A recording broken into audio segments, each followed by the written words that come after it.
So you want to learn to do woodworking, but you don't know how to get started. You don't know what to get first. Well, you know you need some tools. Okay, well, we talked about the value of a knife, and it is really important. From there, we're going to move up to saws. Now, I have 3 here. You can do a lot with just one saw. If you go to a big box store and you buy what they call a universal cut saw, you can do a lot of cutting. But you're going to get, when you get that, you're going to get a saw that will cross cut and will rip, but won't do either one of those as well as a dedicated tool. And it won't cut around corners and curves. By antiquing, yard sailing, barn sailing, Habitat for Humanity, these types of situations, you shop for an old tool. The beauty of an old tool is these are quality made equipment. These are the tools that somebody bought nearly 100 years ago for some of them and have hung on to, and they've lasted because they're quality tools.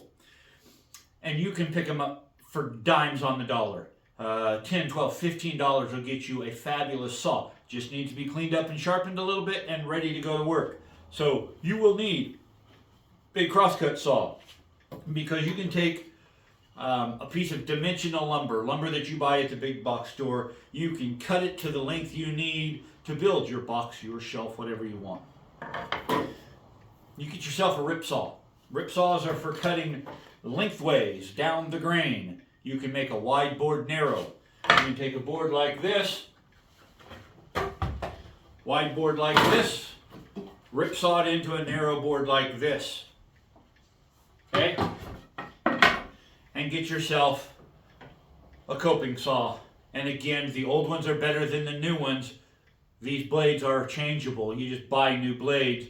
Get yourself a coping saw. This narrowness of the blade allows you to go around curves and make shapes like that.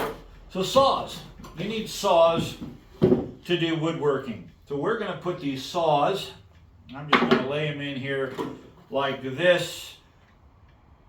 You don't have to have a box like this to get started woodworking, but it does help if you have a place to put your tools. And when you have this collection of tools, you will be able to build a box like this. The determination, by gosh, I was going to do that. So there we go. The first tools I need in my woodworking box are my knife and my saws. Okay, folks, come back. We'll show you some more.